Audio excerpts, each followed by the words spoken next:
There are a lot of strategies for running hurdles, especially the 100 hurdles, this intense sprint race. But there's only a few real right answers. So we, the experts on the 100-meter hurdles, would like to show you the real good strategies. So first, you have to warm up with some drills. So we're going to show you our favorite drills.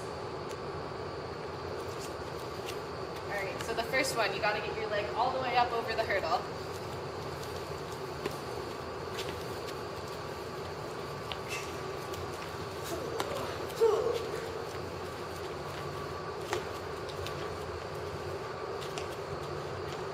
You want your hurdles to have variable heights, so you keep your athletes guessing. You never want them to be prepared. Alright, the next one, we're going to do snaps over it. So you want to bring your foot all the way up and kick over. Absolutely. Alright. And make sure to do high knees in between. Those knees have to be all the way up as high as possible.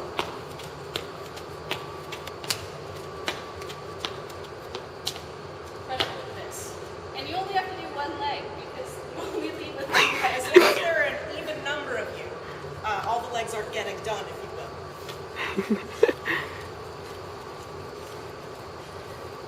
Finally, to warm up your hips, I'd like you to duck walk underneath each hurdle.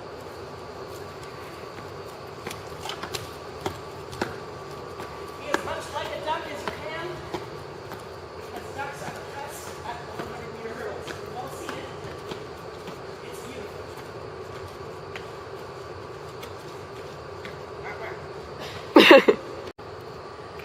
So here we're going to show you a few of the best strategies for implementing your best 100-meter hurdle race.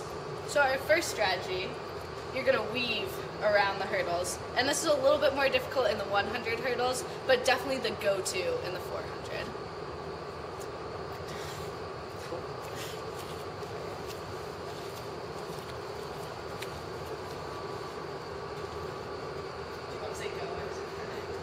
On your mark, get set, bang! Oh, look at that form. Oh, she's stunning. Bob and weave. Single. Ready, set, go!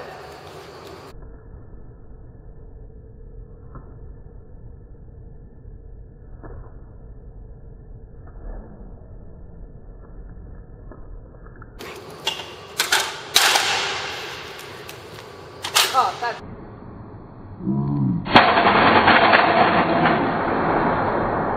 Gotta kick a little harder. There we go. Oh, look at that form. Wow. And go!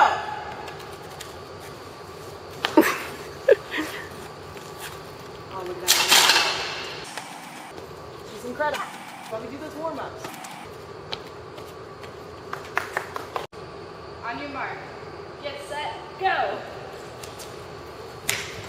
Look at that form. Wow, so efficient. So efficient. Wow. This one you definitely need to use the weight room for. Oh, one more. Almost there.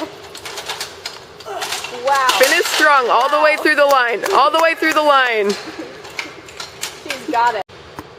Just a last minute tip, when you're done hurdling, make sure to stack them, but just leave them on the track. That's totally fine, that's where they go. Don't stack them in the corner. Much better right there. I hope you enjoyed hearing about our tips for the 100-meter hurdles, and prepare yourself for success.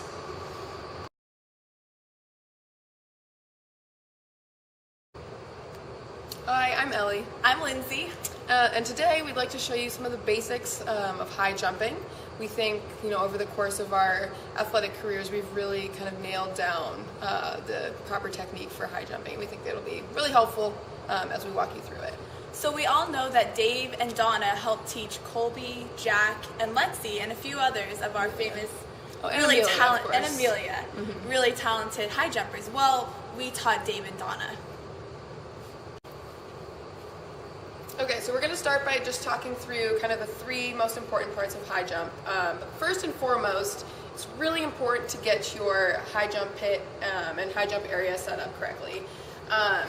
Really, it's a quick process, really uninvolved. All you need to do is make sure you have some sort of a mat to land on. We generally like to find a couple standards to hold up our pole. And all you need, you just find like a stick, a rod, like you could grab a javelin, anything really, and you're all set to go.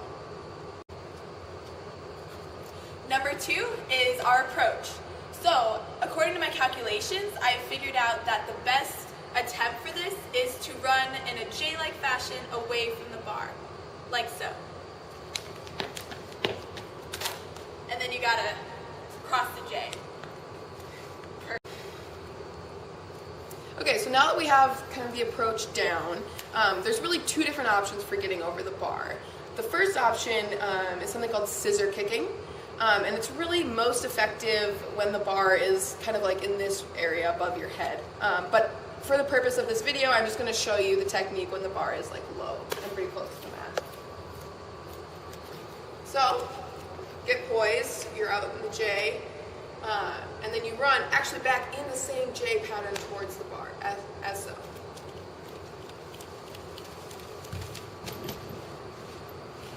And then make sure you get off the mat as quickly as possible. Stick the landing, please the judges. Okay, second option is called the Fosbury flop. Very similar in technique, except this time, instead of landing on your feet, you just land on your back. And this is, again, the Fosbury flop. Really important to like remember that name. And here it goes.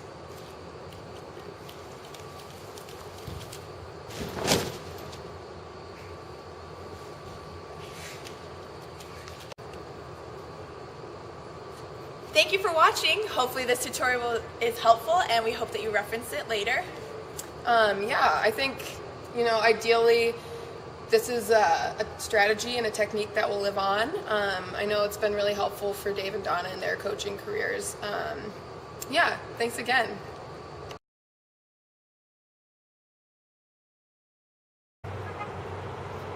Hello, my name is Dory and I am very excited to share with you some of my tips for being a successful pole vaulter, which I clearly am.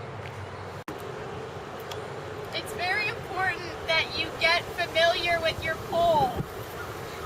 Start by familiarizing yourself with both ends. Don't discriminate. Really get to know the pole. I mean, really get to know it. Then you want to start by doing some warm-ups with your pole. Really warm up with it.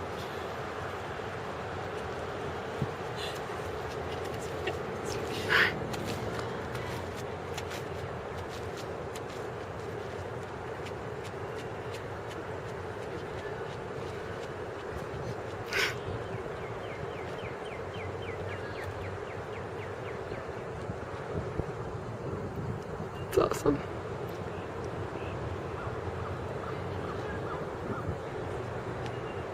Get those build-ups in, Dory. Make sure you measure up your pole with your arm to get a proper lever arm so you can run at the pole with precision, run at the mat with precision.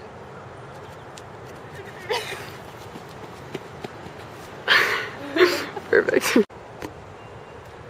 I don't want to embarrass anyone with my skill and talent, so I'm going to hand off the pole to my most successful athlete here to demonstrate how to actually use the pole to pole vault into the pit. She's not the best, couldn't quite compete with me, but my most successful athlete thus far. Do your best. Alright, remember, keep those pants at your ankles and paddle through like you're a little boat on the Cannon River.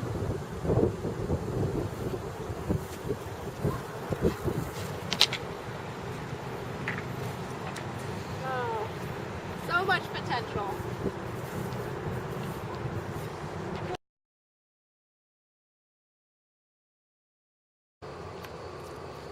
Hi, I'm Caroline, and I am a long jumper. I've been practicing and really getting down the technique and the strategy for years. years now and really feel that at this point I can share with you some of the things that I do in order to be an excellent long jumper.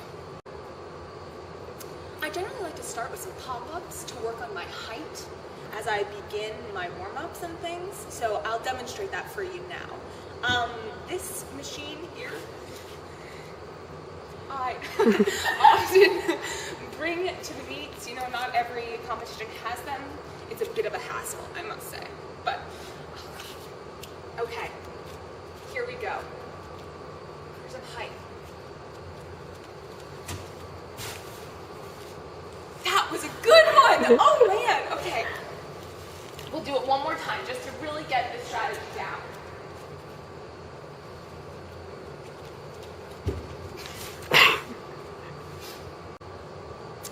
So generally speaking, I don't like to get sandy, and I ask them to keep the pits covered for that reason. It's a little unconventional, and I get a little bit of a few weird stares every now and then, but I go with it. So we're going to keep it like that. Now I'm going to show you the full approach. Generally, I pick an arbitrary amount of steps back, so just 7 works. Get in your full running stance. As you approach, consider this area here a general suggestion. Anywhere between here and the board approximately is totally fine. And then we'll just go. Okay. 7, back here, about.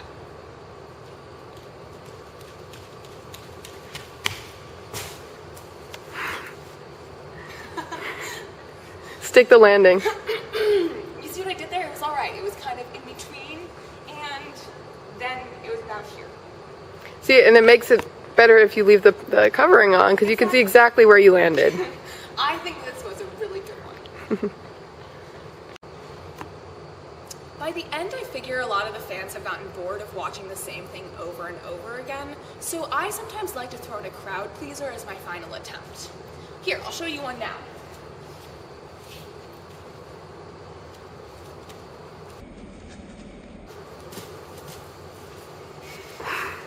Ta-da! Well, thanks again for watching. I hope this really helps everyone as they move forward in their long jump careers. I think I've shared my major tips.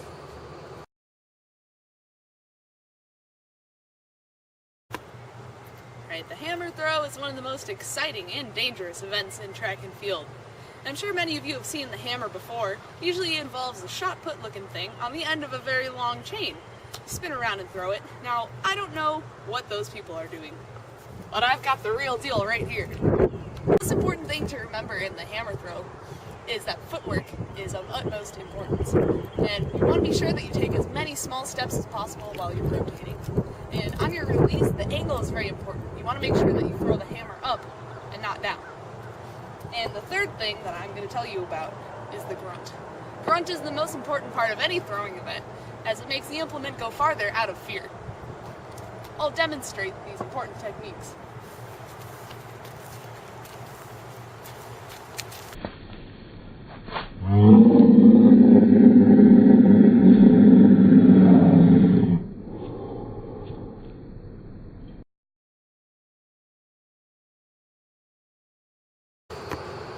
Hi, I'm Kayla.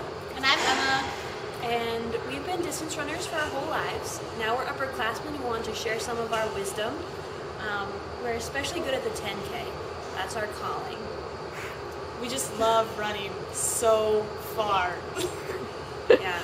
Sprinting is the worst. It's so boring. We It's just so like to go boring. around and around and around over and over again. Here we are, just minutes before our 10K. We're getting in a lot of mileage, so we think it's just best if you kind of relax before the 10K. Don't worry about warming up. You can warm up during the race. You're not going to pull anything. It's pretty chill, so we've just been hanging around. And it's especially important, at least like 10 minutes before your race, to have a very good meal. We prefer a nice juicy hamburger with extra mayo and ketchup and a side of french fries. Yeah. It takes a lot of protein to run a 10K. The race is about to start. Emma's down in her starting position. In the 10K, it's all about that first 10 meters, so you really want to get out hard and fast and lay it all on the track in that first 10 meters. Slow down. Right, gotta get a good pace going. Now, if you'll notice, Emma is up on her toes. That is very important for the 10K. You've got to be up on your toes, otherwise you'll just get edged out by the competition. So Emma, what are you thinking about while you're running this 10K? Well, you know, I mean, the 10K, it's great because you don't really think about the race at all. You just think about everything else in life. And you just kind of, you know, I think about, you know, what my life plans are, you know, what I ate for breakfast that morning, or maybe even what I'm going to eat tomorrow. Or right afterwards. Yeah. You know, and it's just a really great time to kind of reflect and everything, so. Now Emma, I know a lot of 10K athletes like to count their steps just so they make sure they're going the right pace. Yeah. Are you doing that right now? Oh, of course, in my head. I mean, along with everything else that I'm thinking about, I am counting my steps as well because it really helps me with my pacing.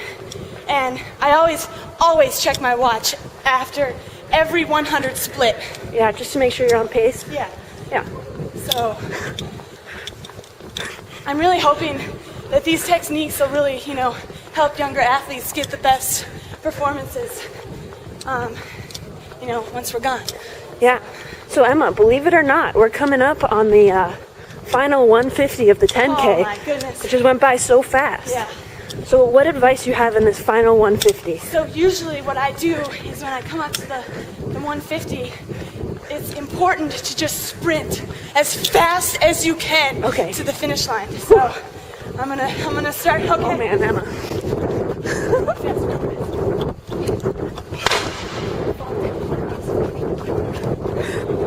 Look at her go, ladies and gentlemen. She is just killing it. You're almost there, Emma. It's also very important to not follow through and go as slow. Oh. Nice job. Falling over the finish line is how you know you worked really hard. Oh, thank you. Oh. All right. Wow, that was. Let's do it again. So, after you're done with the 10K, since you've ran so much already, you pretty much don't need a cool down. You can just go home and go and lay in your bed and eat donuts. And that's a wrap.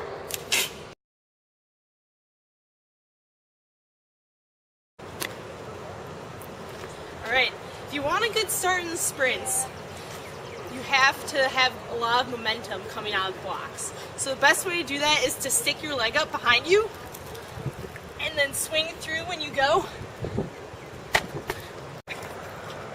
My start is called the mountain climber start.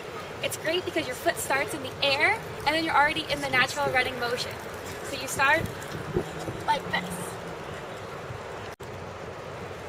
I like to set my block on the number, and it reminds me not to start too fast so that I can have a good kick at the end of the. So as smart sprinters, we all know that 2 legs are more powerful than 1. So starting with both legs together gives you a lot of power coming out of the blocks. Runners, take your mark. I need someone to hold my blocks. I gotcha.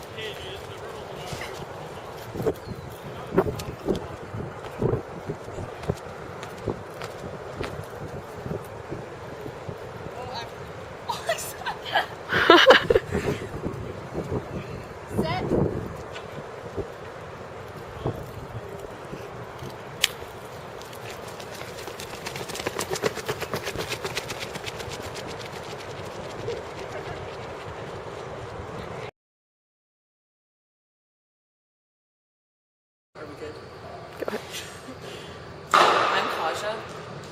I'm Kaja, in case you couldn't hear me over that noise.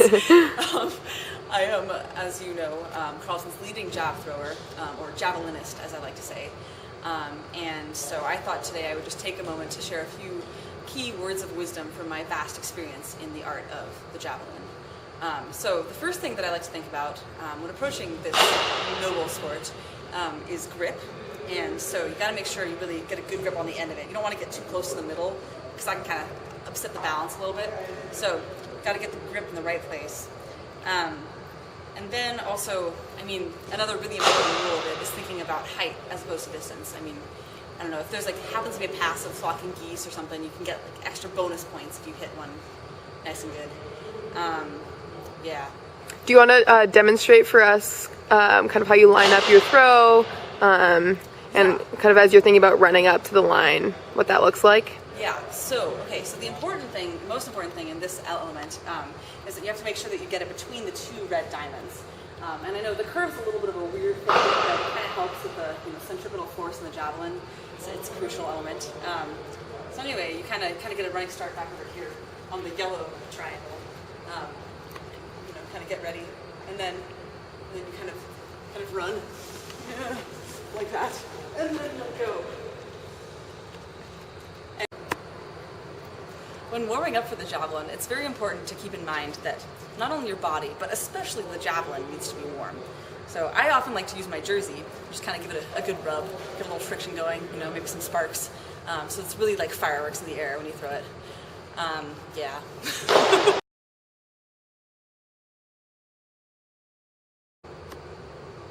Hi, I'm Sarah. And I'm Emma. And today we're going to teach you how to throw the shot put.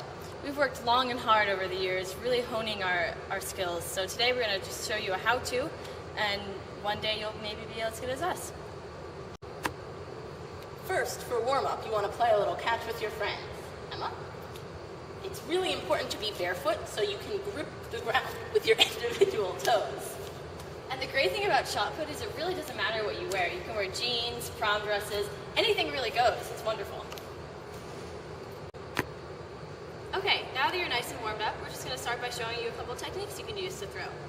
So here's technique number 1. Now for this one, I like to get nice and loose first. So I do a little bit of movement like this, and then you're going to go straight into the throw. Ready? Oh, look at that beauty.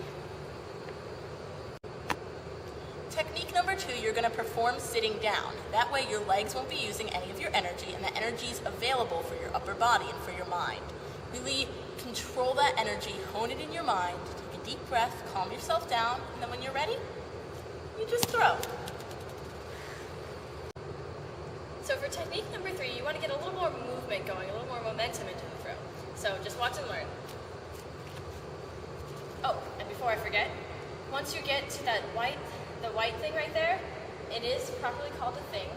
You want to make sure you stop, step directly on it, and pose. So just make sure, because if you don't do that, then you'll be disqualified. It's really bad. Okay.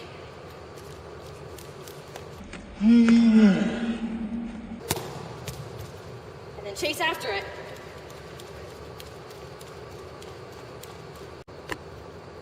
Technique number 4 is a little bit like bowling, so if you have experience with that, it should be great. You want to swing it back and forth a couple times. I'll demonstrate in a minute to get up your momentum. And then it's really important that when you throw it, you kind of grunt. That'll give it a lot more power and show everyone how powerful you are. So here we go. Swing it back and forth. Roar! Thanks for watching and following along. Remember, it doesn't take much to become a master like us.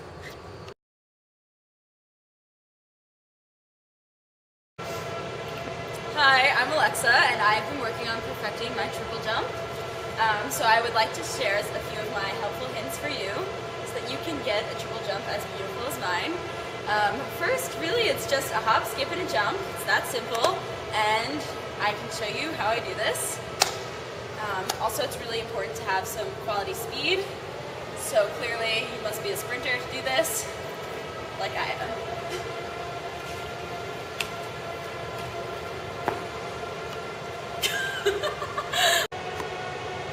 So the most important part for my fans, though, is the part mid-air while I'm jumping. So I will show you a few of my favorite tricks, my signature moves that really get the fans going.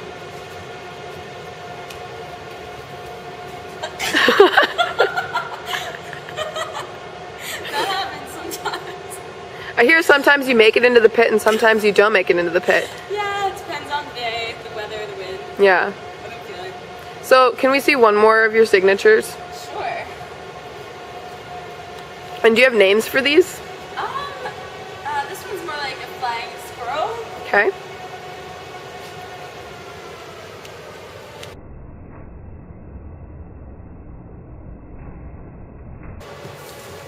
So you got a little stability problems sometimes. Mm-hmm. Some of my fans ask me how I decide for which board to jump, and it really just depends on how I'm feeling. So sometimes when I'm feeling really great, I just jump to the third board. But if I do that, it's really important to focus on my cycle through in the second phase. So I'll demonstrate that really quickly. Just want to really pay attention on that cycle.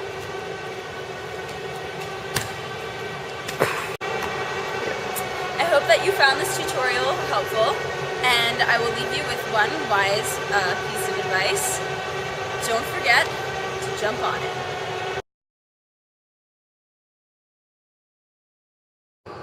Good. Alright, I'm going to be showing you guys how to do the 400 hurdles.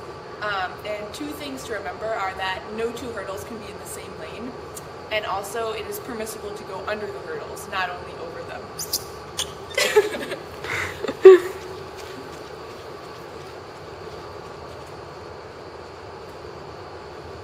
The starting line is also arbitrary.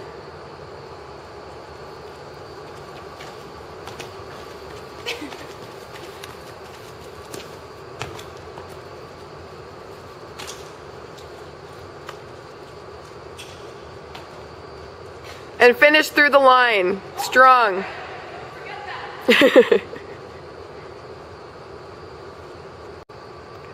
Coaches like to talk about having a lead leg and a trail leg, but to be honest, just both legs go over at the same time, and that's all you need.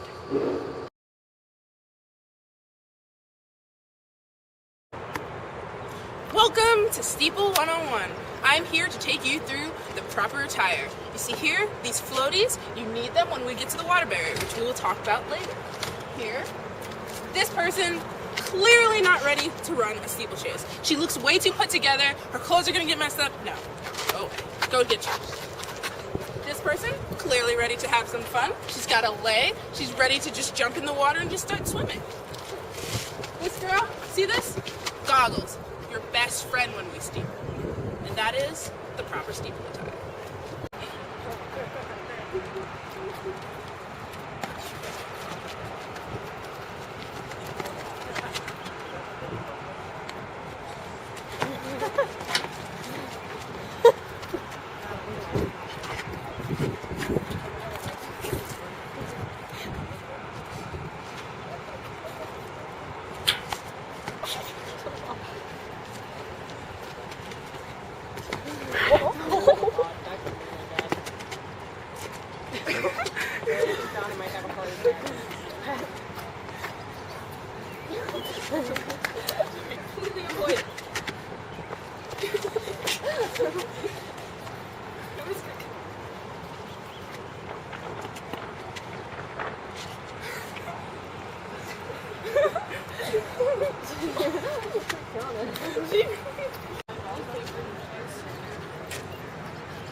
You really need to bond with your hammer. Take it with you wherever you go. What's that, Sparky? Yeah, I know. We go on walks all the time. Come on, Sparky. Let's go. Come on, Sparky.